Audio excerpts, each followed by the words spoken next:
if he really wanted to, he could actually make a good show. If he really wanted to, he could stop the bullshit and Mm. actually make a he could do it. But Yeah. he just freaking won't. Hmm. Yeah. So yeah, if you're guessing, no, I don't recommend seeing the other episodes. Just in case. Welcome to Screens of the Stone Age, the podcast where scientists review movies about prehistoric people. My name is Josh Lindell. I'm a grad student studying Neanderthal teeth, and I'm here with... I'm Dr. Kimberly Pomp. I am a bioarchaeologist. I study the human skeleton, health and disease, and evolution. I'm Dr. Ross Barnett, specialist in ancient DNA and Pleistocene extinctions. And I'm a doctor as well. I'm Dr. Andrew Kinkella, and my specialty is on the ancient Maya of Belize. Thank you for joining us again, Dr. Kinkella. Of course, we've invited you because you are now our go-to when we're doing something for pseudo-archaeology. We decided to review an episode of the new season of Graham Hancock's show, Ancient Apocalypse. We decided to only cover one episode because why subject ourselves to more than that when all we need is to put Graham Hancock in the description of this podcast so that the SEO will pick it up. That's the whole reason we're doing Dude, it. I know it's like so huge. It happens for me too, and it's like it's fun, but it also bums me out, because I'll do like a scintillating YouTube show on the Maya Pre-Classic or something. It'll get like 14 views, and then I'll put like Graham Hancock anything, and it just gets thousands. Yeah. So we decided to cover the last episode of the new season, episode 6. I don't know if it has a title, but we're covering it because it focuses on the Maya, and we figured your expertise we can really dig into this episode probably the best out of any of the episodes. So normally we would give a summary of our movie. I don't know if it's necessary for this one because there's not really a narrative structure, so maybe we can just sort of go through it point by point and address each of the claims made in the episode and see what we think about it. Sure. Just to start for the most briefest of overviews. So Graham Hancock show, this is Ancient Apocalypse 2, the Americas is what it's called. And so there's 6 episodes, of course, as you said. Each one kind of focuses on an area of the world. He does this new thing with this season that he didn't do with the last season, where he kind of talks about the next theme in the previous episode. So actually the end of episode 5 is where they kind of start talking about this. And this episode is all about Palenque, famous, basically a classic period Maya site. And it basically goes through Palenque, using Palenque as kind of a device to talk more about the larger Maya world, right? And it goes through a bunch of specific parts of the site, specific areas like the Temple of the Foliated Cross and the Temple of the Sun. These are all, real interesting places. And again, weaves in his claims about not only the Maya, but about, of course, the super civilization that existed 10,000 years ago at the end of the last ice age that was destroyed by a comet, and there's no evidence of it anywhere at all ever, except that all cultures on Earth are related to it, right? It's the same thing that he always says, but this is just his newest package deal for it. So that's the kind of umbrella of what we're gonna talk about. Yeah. And, I have to say, after watching this episode, Graham Hancock's idea is silly, but after really thinking about what he's saying, it has never sounded more silly to me than after hearing him describe it in this particular episode. When you just really think about what he's actually suggesting, it makes no sense at all. So I guess we'll get to that by the end of our episode here. Yeah.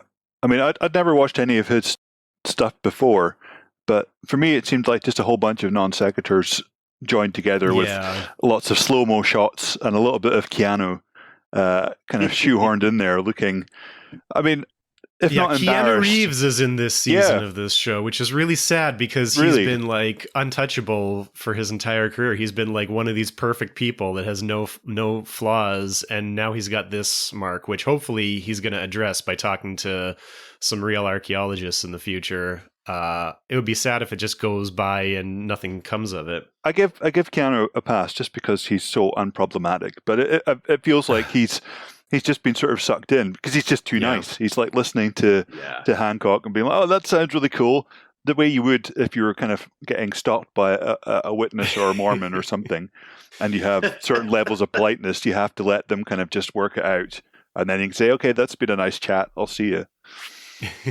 But like also like you're told it's a documentary, the production value is high. Like most people are just going to assume that there's something legit in it, right? If they don't have the background.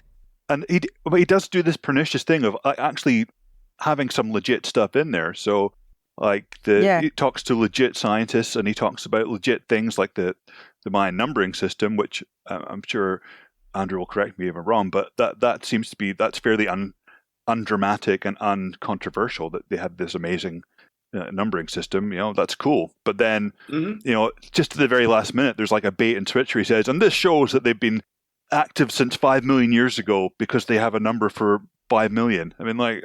Yeah. Really? Didn't quite understand that, like, and it sweeps by so fast. Like, what are you saying? Are you saying that they were around 5 million years ago? Because otherwise, that's a non sequitur. Like, sure, totally. we can count our time backwards 5 million years too, but that doesn't mean we were there 5 million years ago. Exactly. Right. It's a televisual gish gallop, essentially. Like, as soon as he brings up these things, it's straight on to the next thing. Yeah, and it's too bad too because I'll even do what I rarely do, which is defend Graham Hancock in some ways and just saying that like he's a good host and he can carry a show. He's well spoken. He knows how to act in front of the camera. He knows how to deliver this stuff. So it almost makes me sad actually when I'll watch him do the Maya number thing. And you're right, Ross. The number thing was correct. Like the numbers and the calendars, and I thought he did, and the show did a great job of just like going through that. Because if that was a regular documentary, that would be totally fine. Like it was factually correct. But then they'll say stuff like, "Oh, and there's here it says 5 million years ago, and here it says 33,000 years ago." And it's dishonest because in reality, what the Maya would do is true, where you can find a passage somewhere where the Maya actually say, "Oh, this is 33,000 years ago, or this is 5 million years ago, or whatever." But what that means is like it's the equivalent of saying a long time ago in a galaxy far, far away, right? So if you have if you're saying a narrative and you're an ancient Maya person, you say, like 5 million, at the time of the gods, right? That's what they're saying. They're not saying once upon a time. Really, 5 million years ago, there was like a city.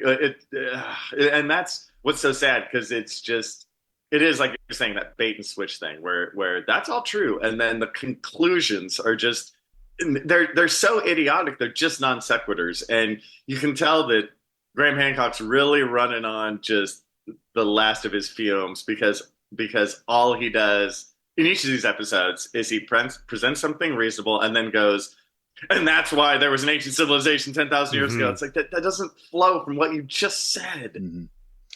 Yeah, anyway. And I'll maybe sort of slightly disagree with Andrew as your token Brit.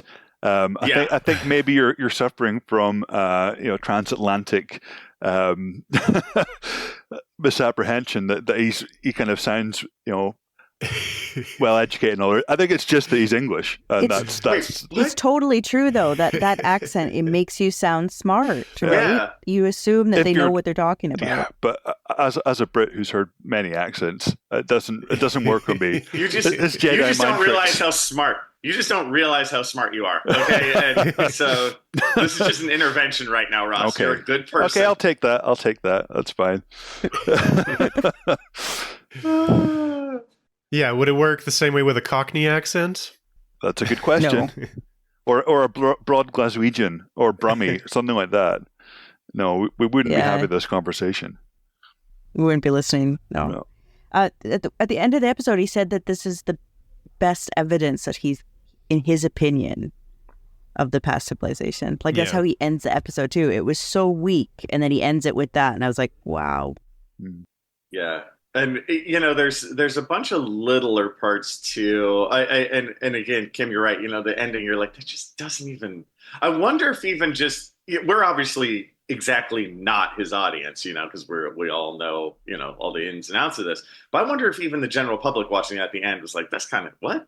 I wonder if they even went along for that ride right at the end. I mean, there's one aspect where they're gonna go with anything he says, but yeah, I don't know. There's other little bits about the Maya stuff that are really insidious. Like at one point he talks about the tower at Palenque, which I've been to Palenque, and that's real, right? There's like this tower structure, and he talks about how there was no roof when they found it, and that's true too.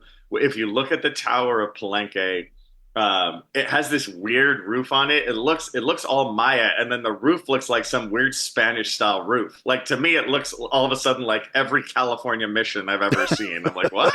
It even before many people even knew the roof was like kind of done later, you could just tell it doesn't fit. So the idea that maybe there was no roof and maybe it was an observatory, you're like, whatever. There's no great evidence for that, but that's not crazy to say. And then he talks about how they found a Venus glyph.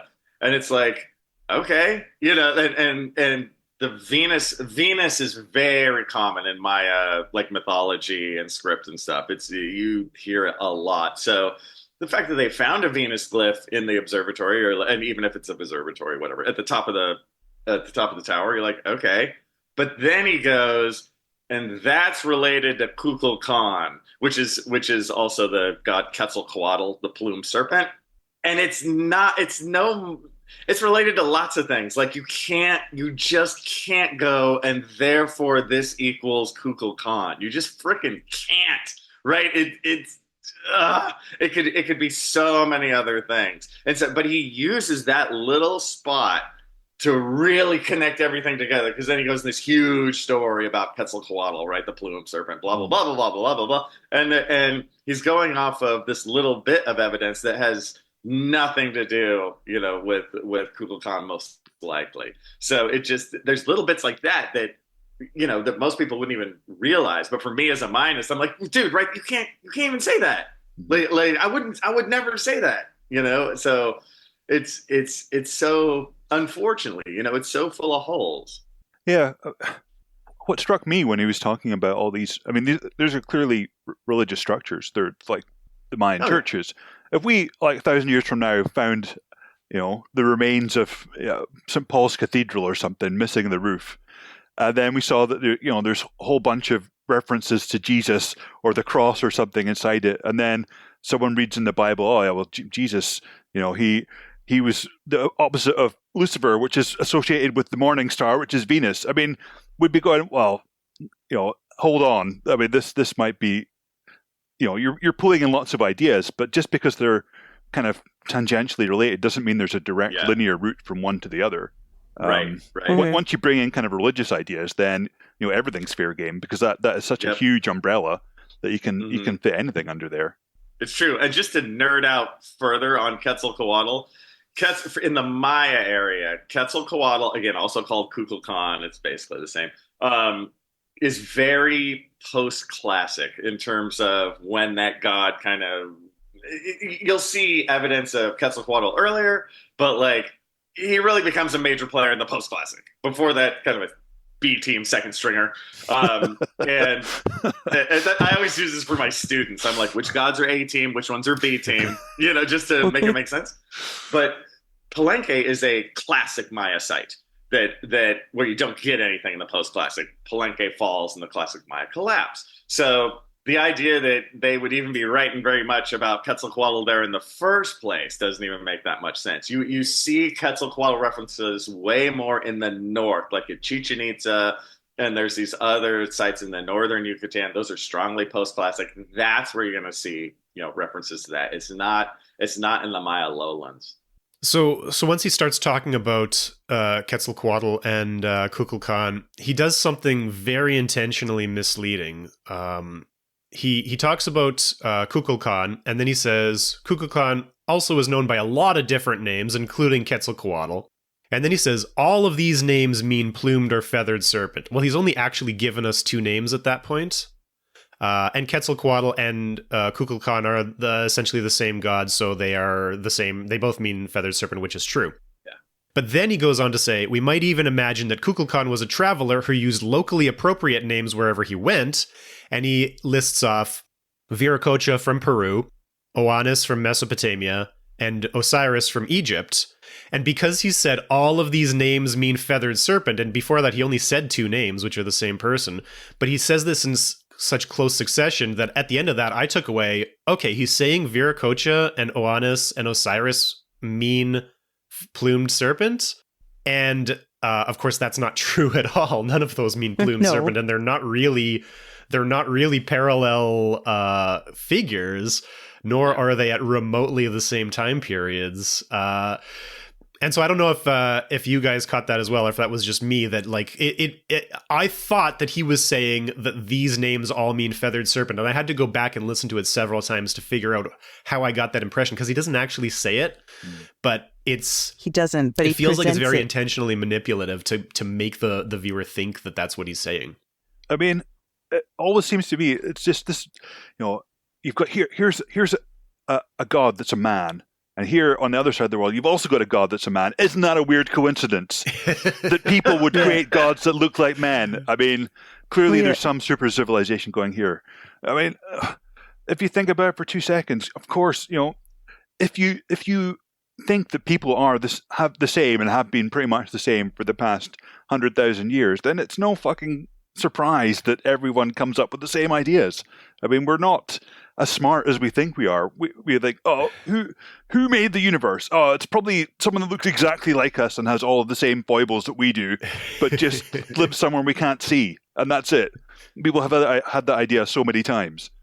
Yeah, it's just, also the whole idea, yes, the Maya have this amazing kind of number system, but so do other people. In the Western world, we don't even have a good number system. We stole it from the subcontinent because they had zeros and we had letters, which meant various things in various positions and was absolutely useless for counting.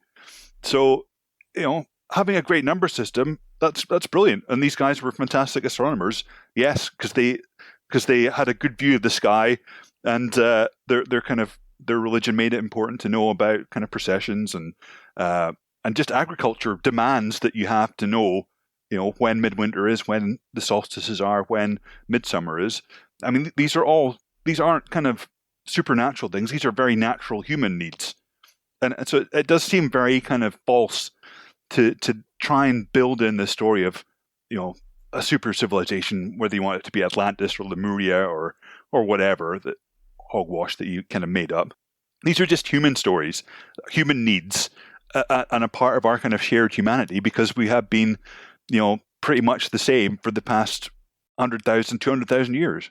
Yeah, he seems really incredulous that anybody has any need to track time.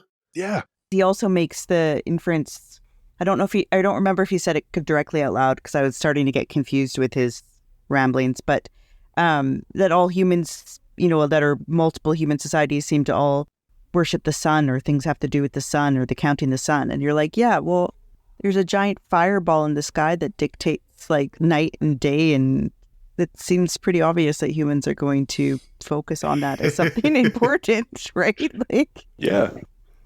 Yeah, the whole fiery ball idea, and then that really bright ball at night idea. Whatever. Yeah. Yeah. It's speaking of that, the whole alignments thing. There is such a thing that there are some alignments in Palenque, and that's fine and everything. But I do find shows like this tend to overplay the alignments thing, like way, way, way too much. And underneath it all, it's like, yeah, it's like Kim was saying, it's like, yeah, there's alignments for the equinoxes. Yeah, there's alignments at the summer winter solstice, and that's cool. And like Ross was saying before, it's like, we do this to measure time because we want to know when to plant the corn. So it's while it's very cool, it doesn't angle towards we need somebody of a higher power and knowledge. We could never figure this out by ourselves. And it's like, you can do this in your backyard right now with a chair and some sticks and like some string. You just have to get up in the morning every morning, sit in your chair, put a stick out where the sun comes up, and do that like every day for a year, and then you have the exact angle.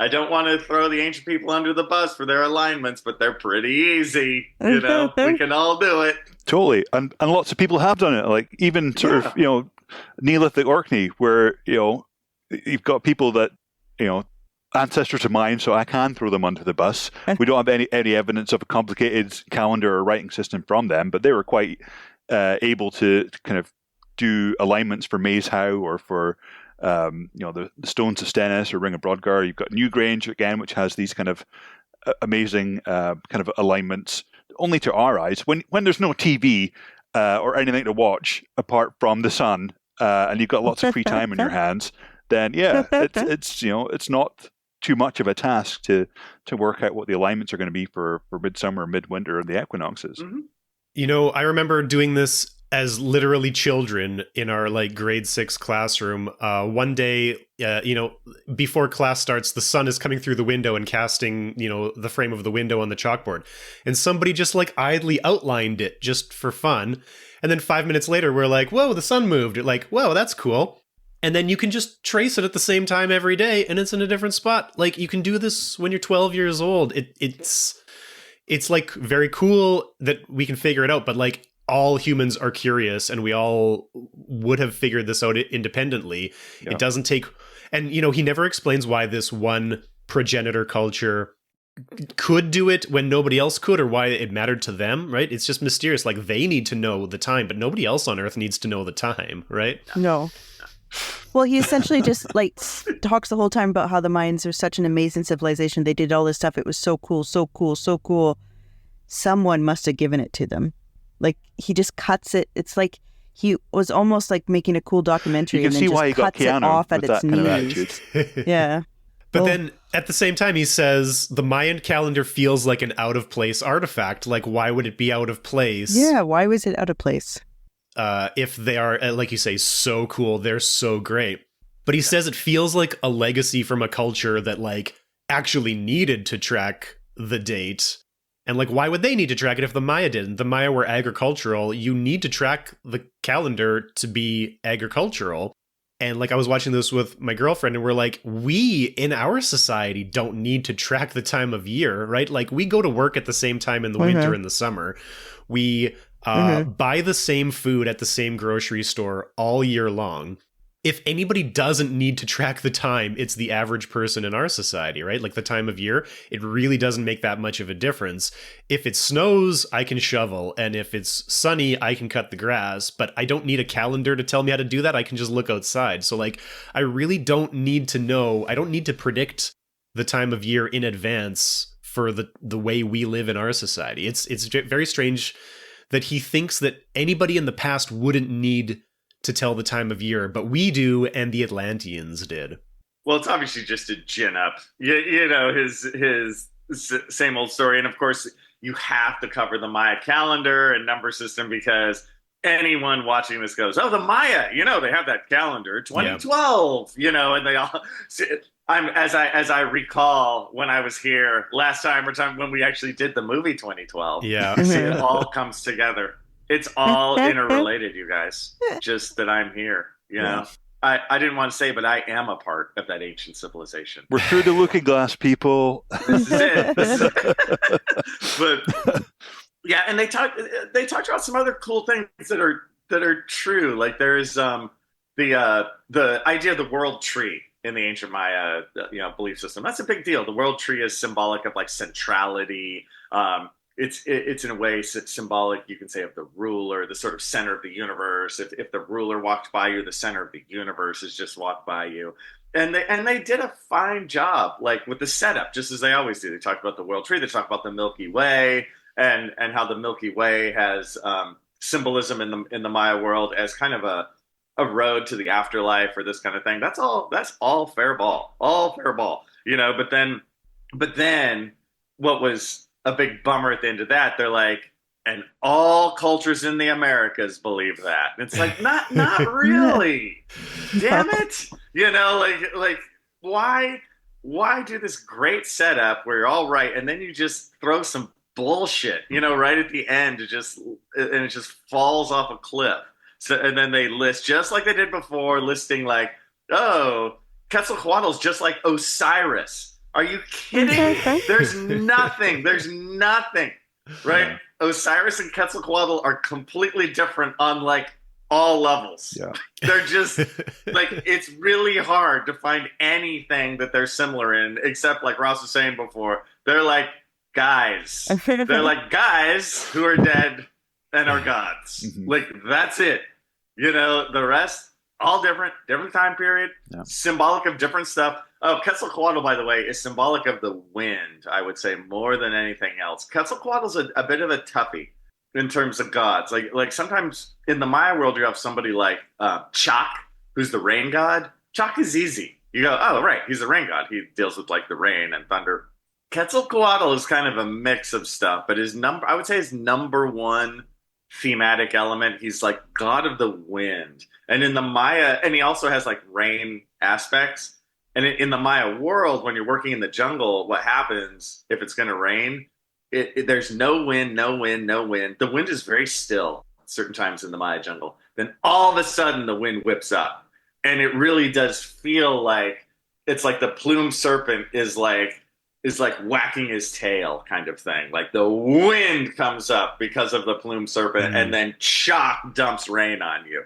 And so if you're living in that world, those kinds of gods start to make sense, because, you know, at first you're like, a wind god? What? Like, that doesn't seem like any big deal, but it is, like, in that world. And, you know, we don't even have to touch on hurricanes and that kind of stuff, which they get there, you know, which we don't in a lot of other places. So anyway, Quetzalcoatl is very interesting and cool, but utterly bastardized for this show.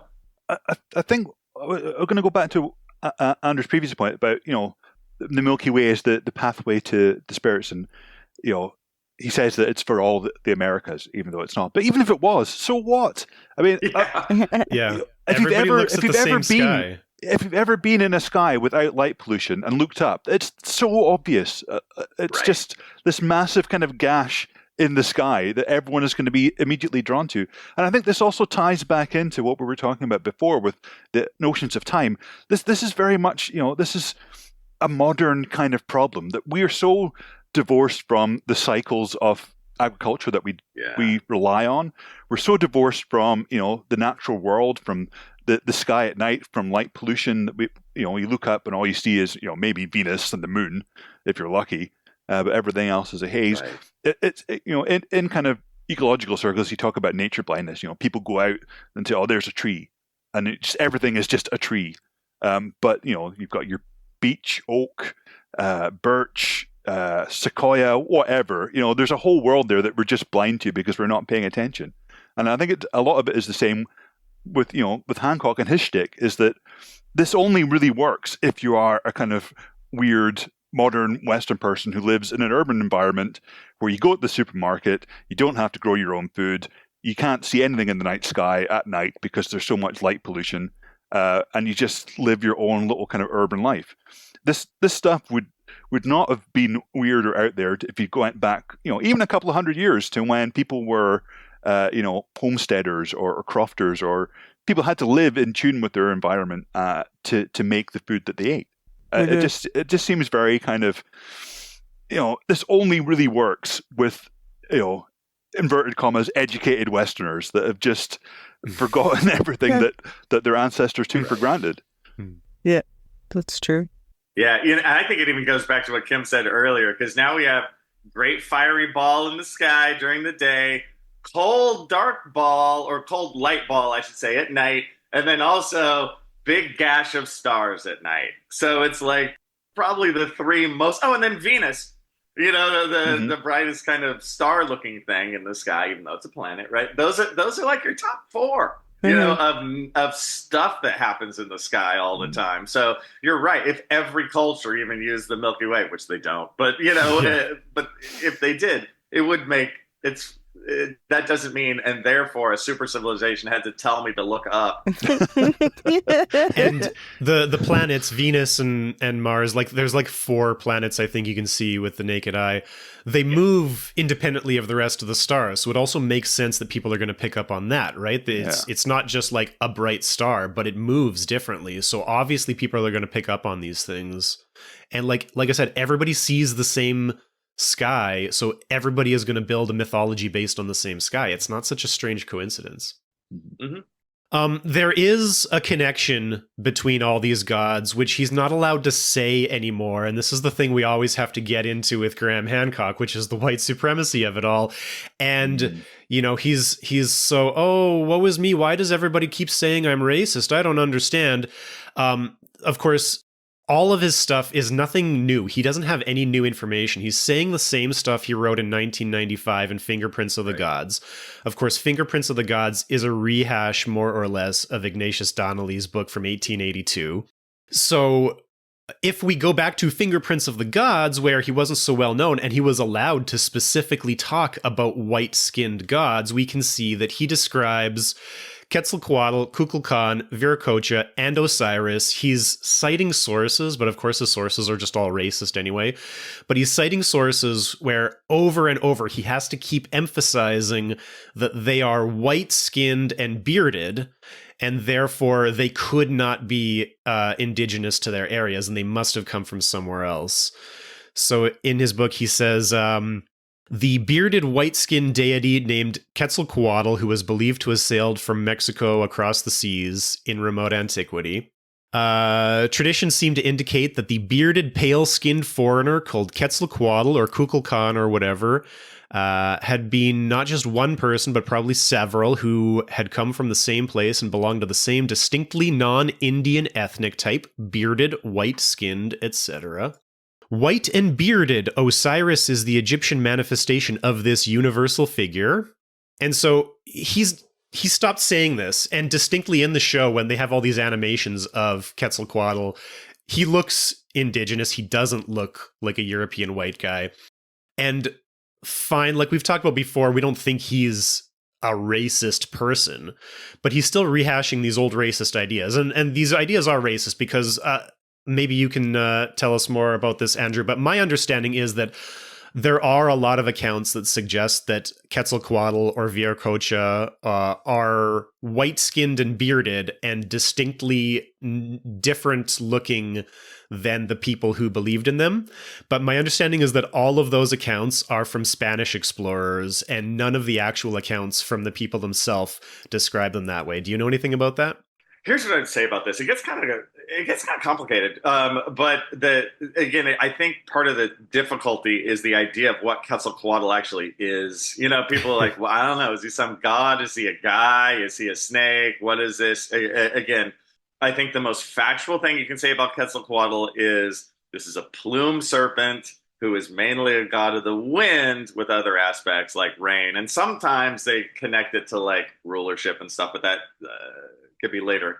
But what I will say first off, before getting to the white skin thing, I do think there's some stories in the Maya world about a big time important guy coming to Chichen Itza in like 1000 AD. This has nothing to do with the Spanish. This is a Maya on Maya story.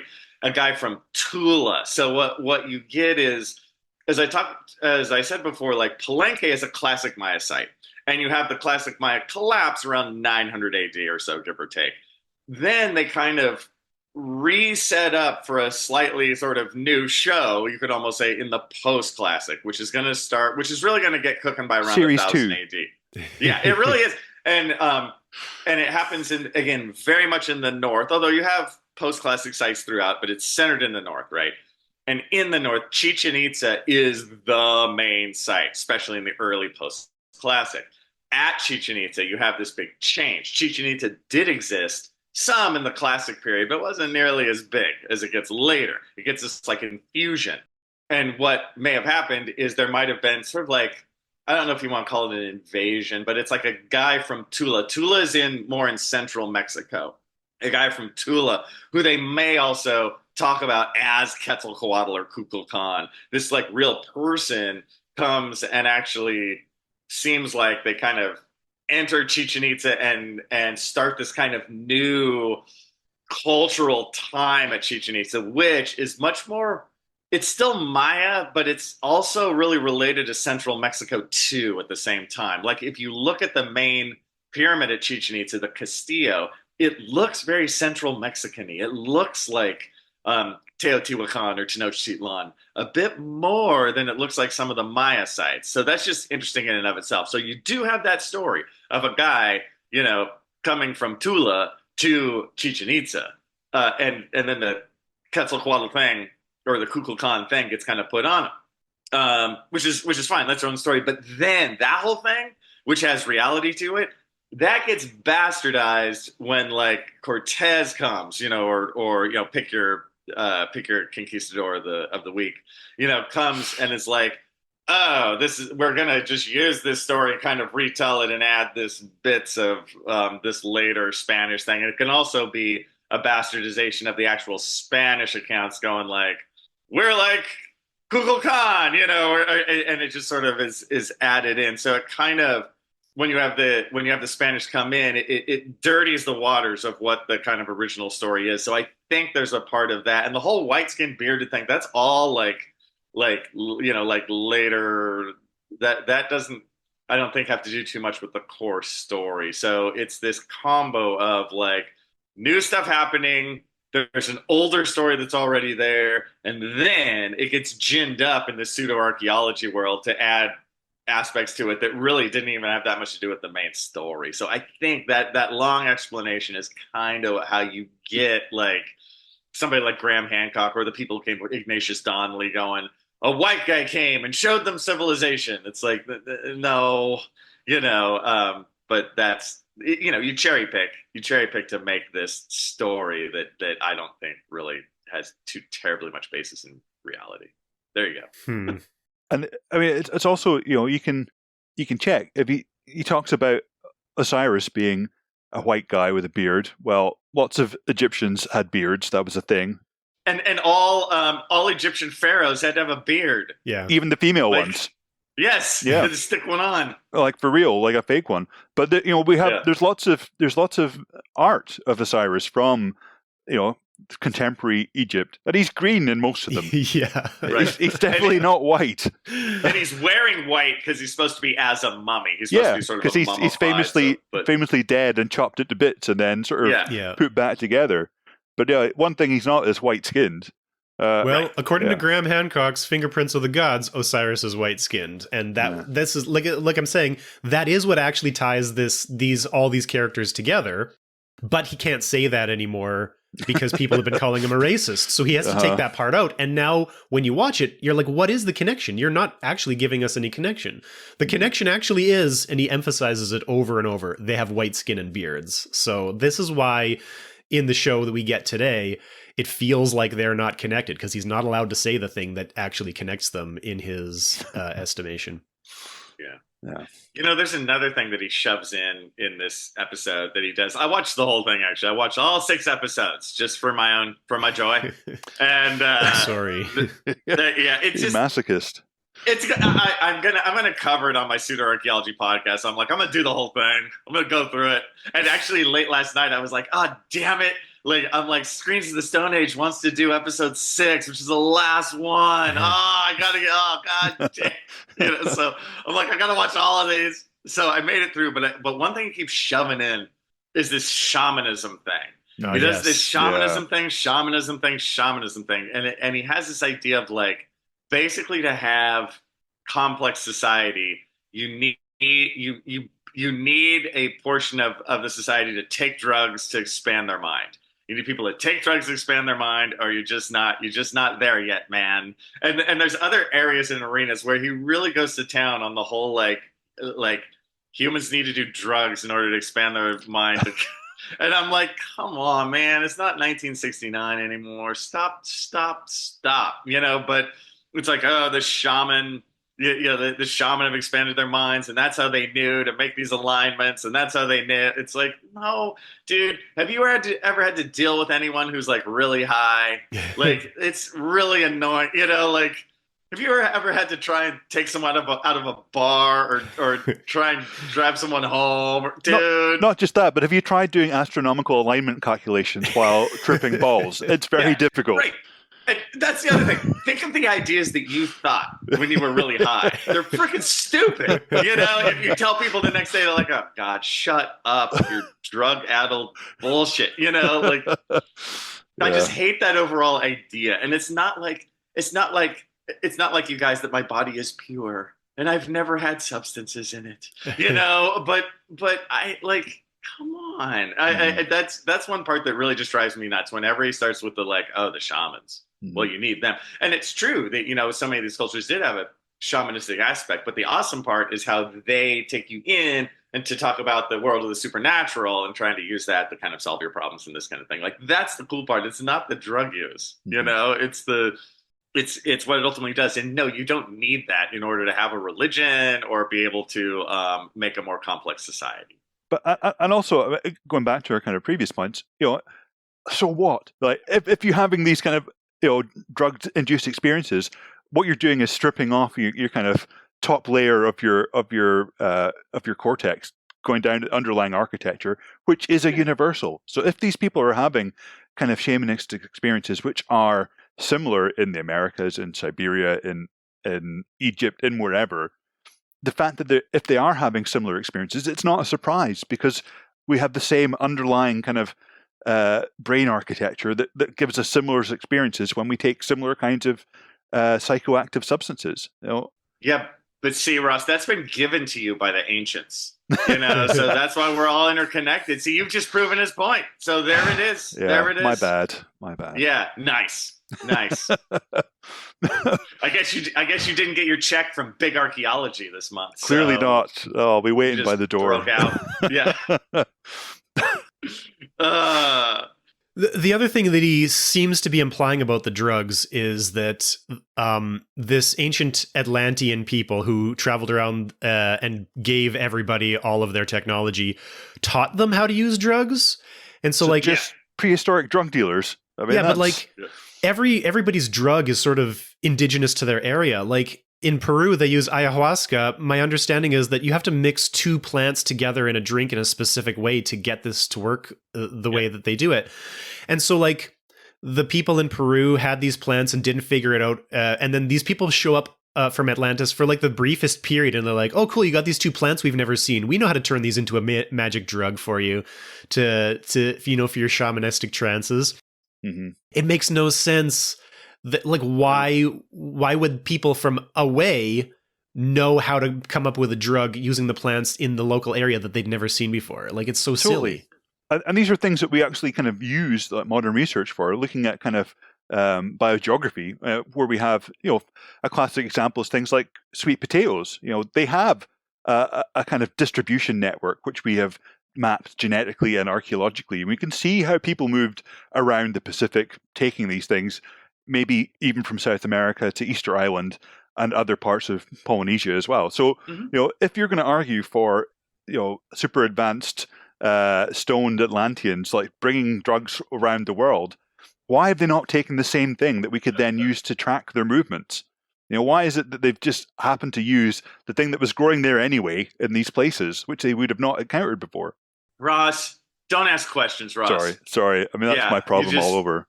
Yeah, exactly. You need to stick to the plan, Ross. I think that's a fantastic point. And Graham Hancock goes through the whole ayahuasca thing in like episodes like 4 into 5. Like, he has a big thing on it. He goes over, you know, like, this is how they make it. This is the thing. And then of course, it's like once you're high and you scribble some circles and some triangles, he's like, all the world around, circles and triangles. And it's like, dude, this is so lame. Like, give me some. And then he even relates it to like the foundations of some of the earthworks in Amazon, in the Amazon. He's like, see, there's circles and triangles, you know, or circles and rectangles, just like on the rock art. It's all interrelated. So they got high, and then they made like a big ass earthwork out in the Amazon basin. That's what, when I'm high, that's the first thing I feel like doing is like making a huge earthwork. You should see my backyard. It's just all earthworks. Well, We might be touching on the actual like origin of all Graham Hancock stuff, because he is famously a pothead.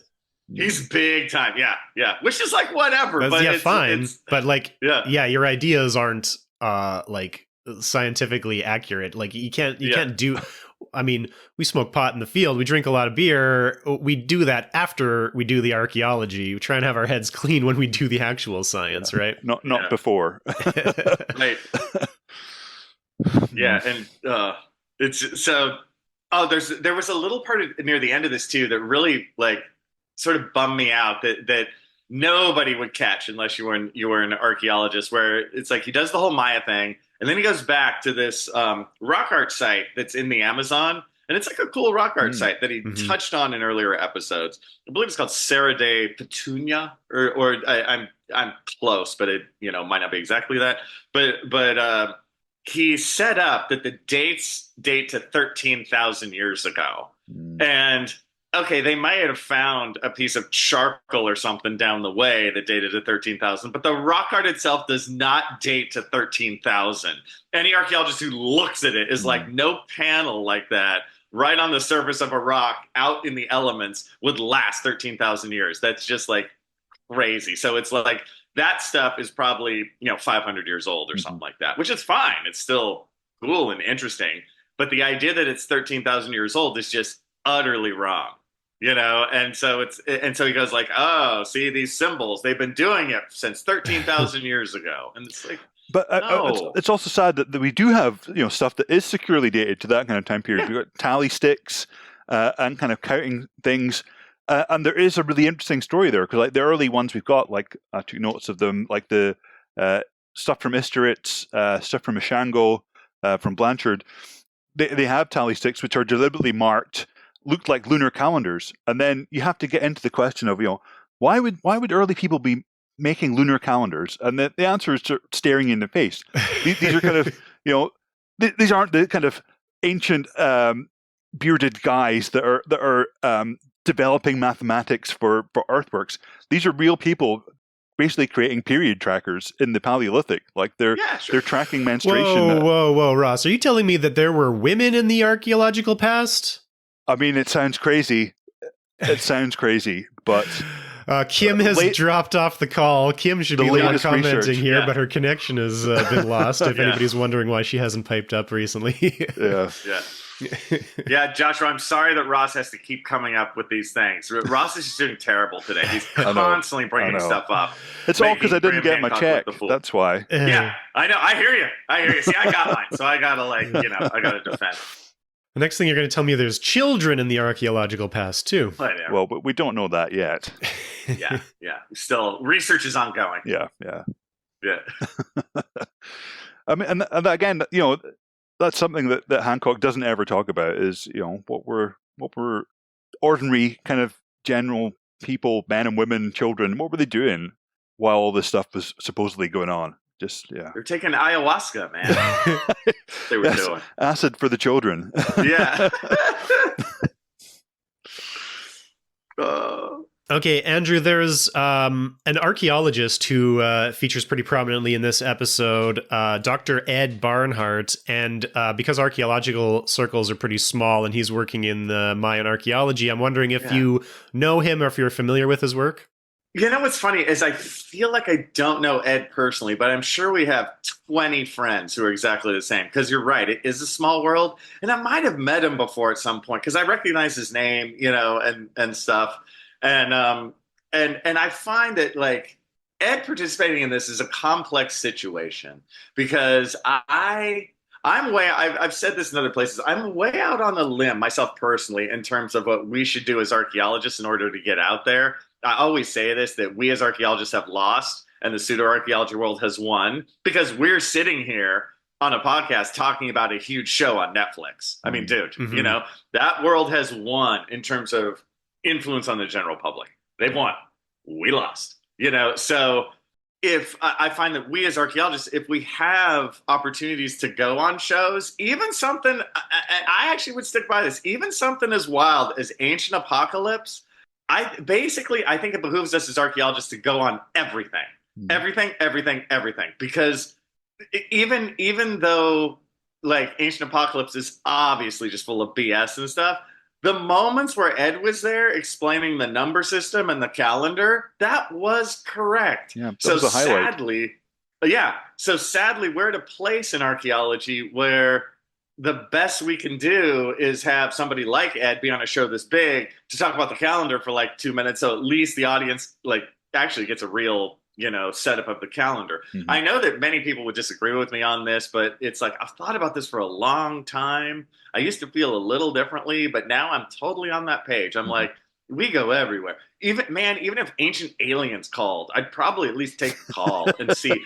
I always tell them the same thing.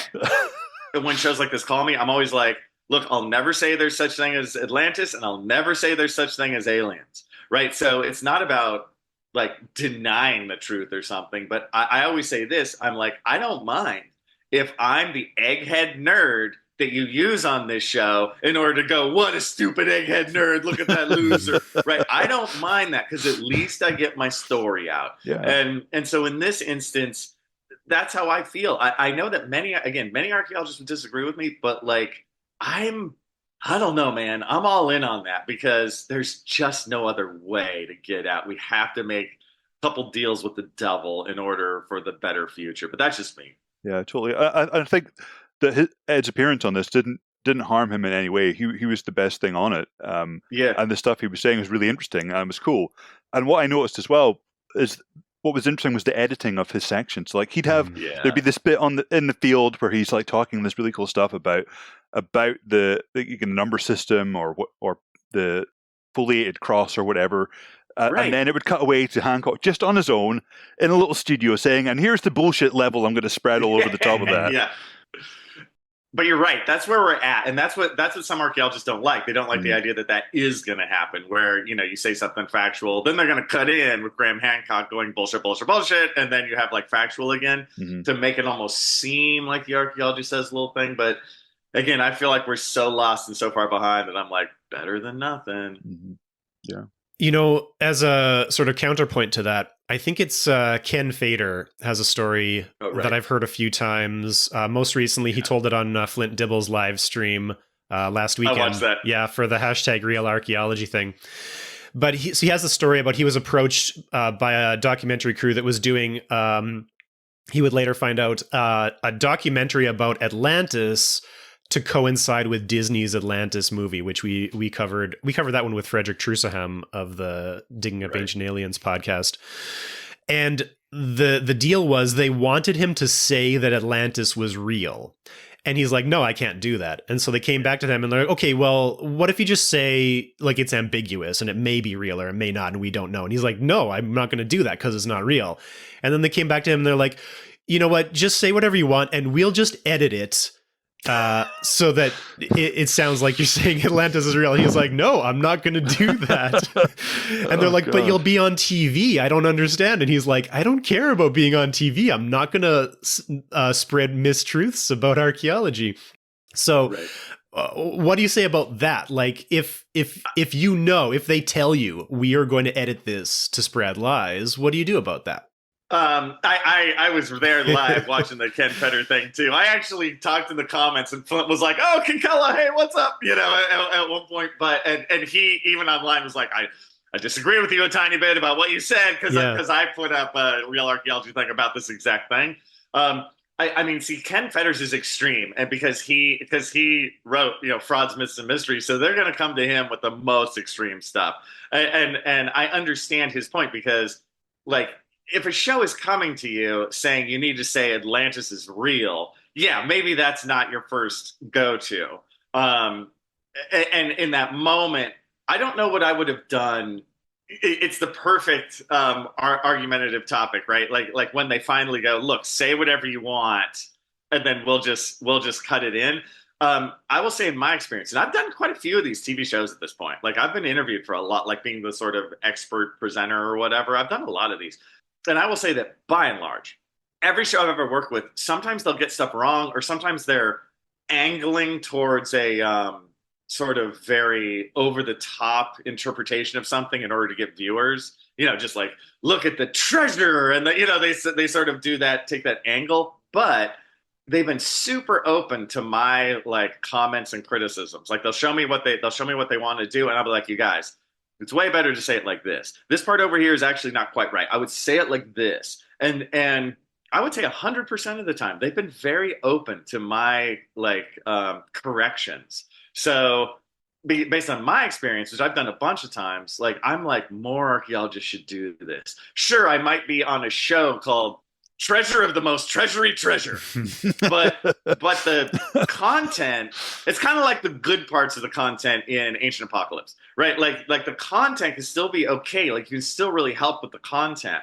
And these shows too, the conclusions aren't like insane, like the Graham Hancock stuff. They're still okay. So I still hold to what I say. I get Ken's point, but even on Ken's show, I would have, if it was me, I would have bullied them a little bit more and just been like, look, I'm gonna come in, I'm gonna say what I want, but I know how to do this, and I'm gonna make it. So you can't like make me sound like I just said something I didn't. So if you want me, I'll be happy to do this, but you need to realize I'm coming in like that, and then sort of put it in there. And see, and you know what? If you get misquoted or misedited a few times, my point is always, so what? Do another one, and then do 3 more, and then talk about it if you have a podcast or a YouTube channel or whatever. Talk about, you guys, I was on this show, but the reality is it's actually this. Because beyond this, we need to become entities in the media world or for the general public. Like I need to look up like Ross and go like, oh, Ross is like a real guy, because that's what'll happen if we keep pushing. We will become the real guy, right? Quote unquote. And the general public will recognize us as that. So that, to me, I know I'm very far out on that limb, but that's my point. Yeah, I agree. I think I definitely, we need to push into that space and occupy it essentially. And if, like Josh was saying, if you're going to go on to, the Real Atlantis show or whatever, then record it yourself as well. Like have your own recording there, so you can say, well, they did that episode of The Simpsons where they kind of edit Homer to say, exactly. I can't even remember now, but it's not something he actually said, and you can see the clock moving in the background. I saw her, brilliant. Sweet Ken. That's it. That's it. to avoid that kind of problem, just record it yourself, and then you've got that kind of backup. It's a new world, dude. This wasn't the same 20 years ago. Now we can just go on and be like, hey, man, they said this and this and this, but dude, the reality is this and this. That's okay. Yeah, totally. My other point that is I thought never brought up when it comes to this is the public is so voracious for this, is they will chew it up, spit it out, and move on in 48 hours. So we as archaeologists are always so worried about what we say and how it's recorded because, we're used to like writing papers and putting out, here's our final report. This stuff, it's just, it just goes and it goes and it goes. So again, they edit you a little wrong. So what? It's gone next week. Every single thing I've ever been a part of, I dare you to find it. At this point, it's just, boom, go. So I'm a big cheerleader of just like do it and do it. Well, at this point, maybe I'd like to summarize Graham Hancock's argument in this episode in the way that I heard it by the end and see how it actually sounds. Okay, so his idea is that all throughout the Americas, all these different American cultures have similarities. They have similar figures like Quetzalcoatl and Kukulkan and Viracocha. Every single one of them believes in something important about the Milky Way. Every single one of them believes in something important about Venus, right? And so his idea is, it can't be a coincidence that every single one has all these similarities. They must have come from somewhere. Where they came from was a cult. Now, I don't know if this is spelled out explicitly throughout the rest of this season, but of course he's a proponent of the Younger Dryas impact hypothesis. There is an ancient civilization that was very technologically advanced, implicitly white-skinned, but he doesn't say that anymore. It is fundamentally Atlantis, although I don't know that he actually says anything about Atlantis anymore, but it's the modern Atlantis myth. So there's a civilization pre-12,900 years ago. The Younger Dryas impact, an impact during the Younger Dryas period, destroys that civilization. But there are some stragglers who are still very smart from that civilization, and they spread around the world, and they share their technology with everybody so that everybody can rebuild a civilization, right? And so all of the people of the Americas, America is settled maybe like 20 to 30,000 years ago at this point, maybe earlier, who really knows? But, America is settled by a whole bunch of cultures. They all develop their own very distinct cultures that none of them believe anything about the Milky Way. This special Atlantean culture does care about the Milky Way, and they get destroyed at 12,900 years ago. But then some of their scientists travel to every single culture in North and South America, give them their technology and their religion, and teach them that the Milky Way is really important. And also they are a feather god, I guess, because everybody has a feather god, is what he says. They travel to every single culture in North and South America, and every one of those cultures wholeheartedly adopts their religion about the Milky Way, and that explains it. And I'm like, well, doesn't it just make way more sense that all of these cultures did come from a migration from Siberia, and that therefore they actually do trace their beliefs to an original culture that wasn't technologically advanced and didn't come from Atlantis? It's just like the culture of that original migration that peopled the Americas. Isn't that way more simple? It is just astoundingly silly to think that he suggests all these cultures have absolutely no connection. The people of Chile and the people of Alaska have absolutely no connection, except, of course, that they do come from a migration of people from Siberia, from Beringia, somewhere between 20 and 30,000 years ago. It's like, when you put it like this, it's incredibly silly to suggest that refugees of a disaster nonetheless traveled to every single culture in North and South America and gave them their religion and their technology. It's so silly when he frames it like this. And then also left no kind of archaeological record of that happening. Yeah. Yeah. As I always like to say, they were just big fans of beachfront property. The super civilization only live. They were like, not mountains, dude. We are a super civilization, but we do not live at high altitude. Okay, that's for losers. And yeah, like you're saying, Josh, all these people they're visiting, and if there's one thing that even us modern, divorced from the reality of the natural world people know, is that when religions come into conflict with each other, that's usually a painless and sort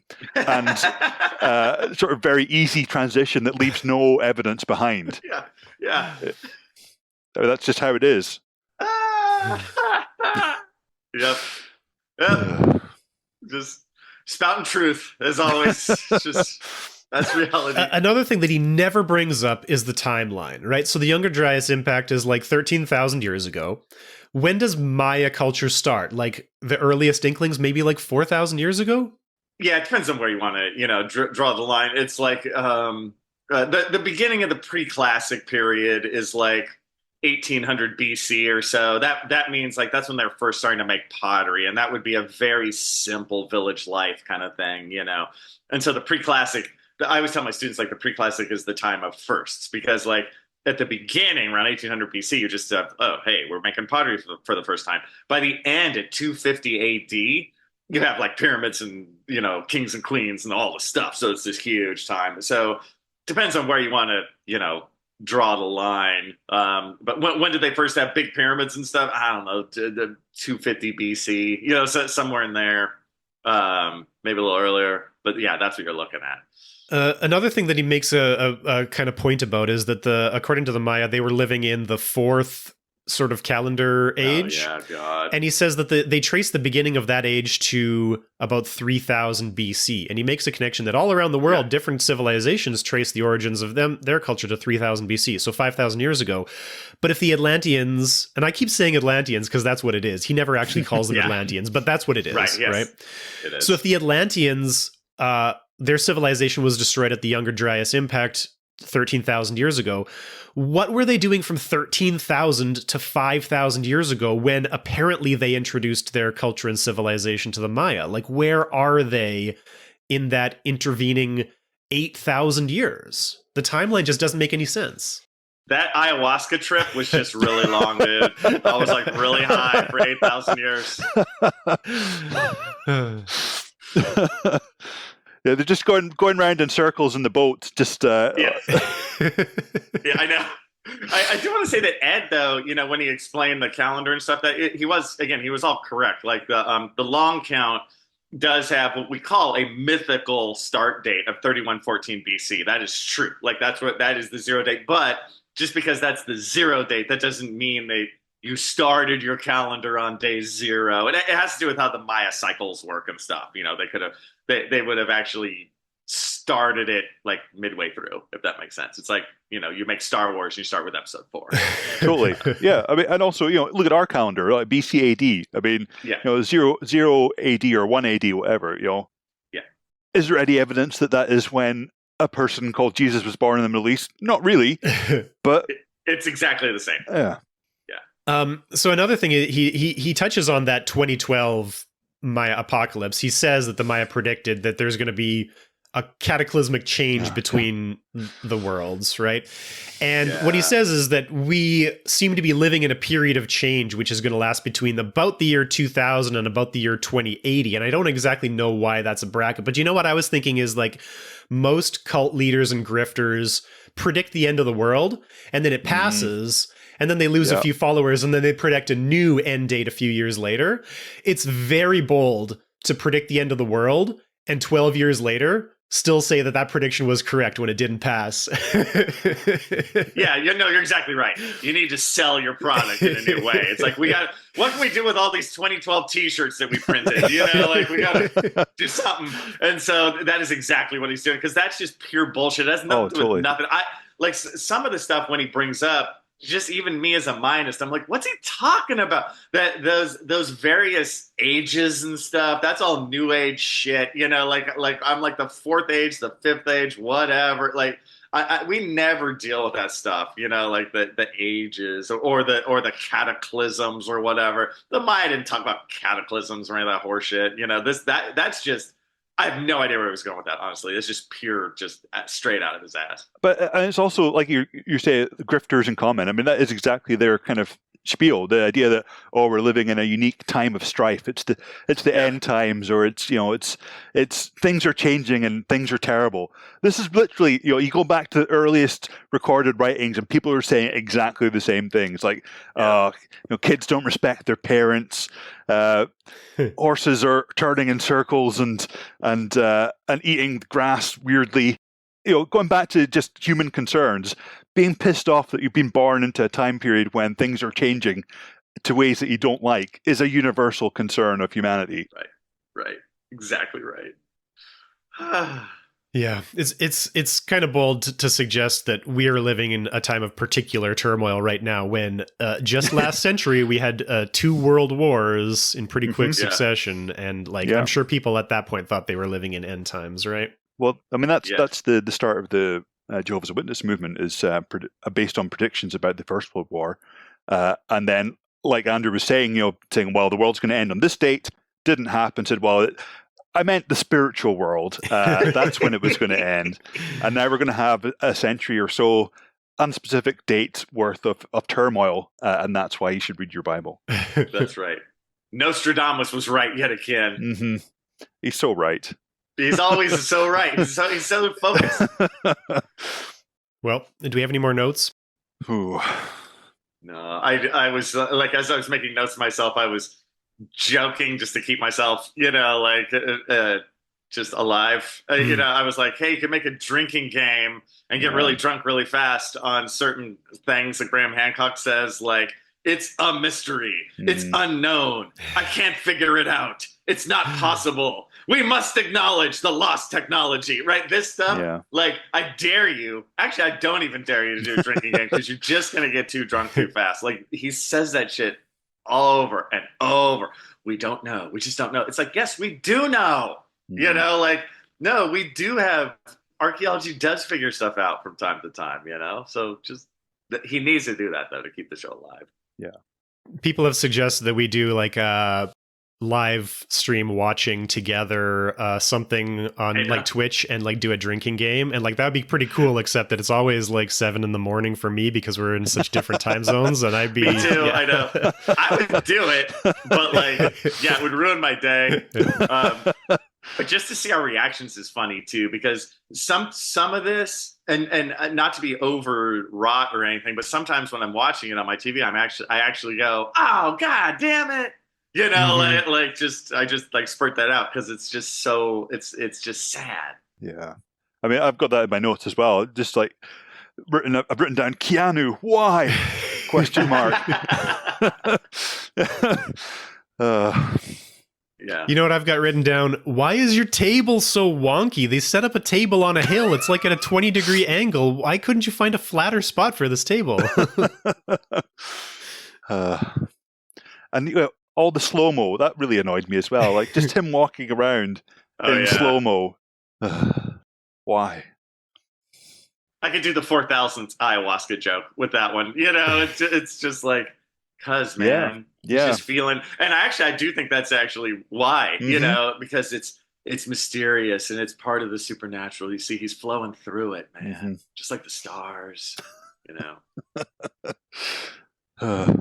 All right, well, thanks for joining us again, Dr. Kinkella. I think this is the fourth time you've been on the show, so our regular listeners will know where to find you. You do the Pseudo-Archaeology podcast. You do another show on the Archaeology Podcast Network. Do you do the CRM show? Which one do you do? Yes. Yeah, the CRM. So the Pseudo-Archaeology podcast is kind of my baby. You know, that's just me. And then the CRM podcast, which actually I have to record right after this, is with me and a couple other, you know, CRM professionals, and we talk. And then I also have my YouTube channel, Kinkella Teaches Archaeology. So there you go. That's my media empire. Awesome.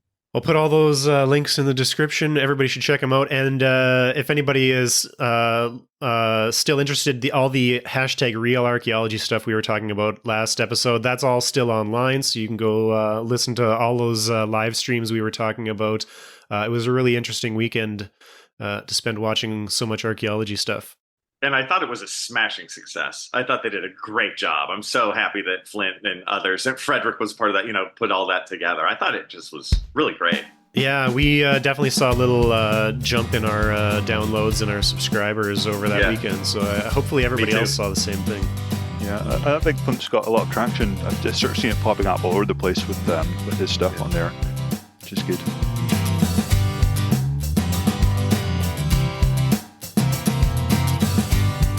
If you've been enjoying Screens of the Stone Age, get in touch with us. Follow us on Twitter at SOTSA_podcast and on Facebook at SOTSA podcast, or send us an email to screensofthestoneage@gmail.com. Screens of the Stone Age is supported by the Paleoanthropological Society of Canada. Find out more at pasc-scpa.ca.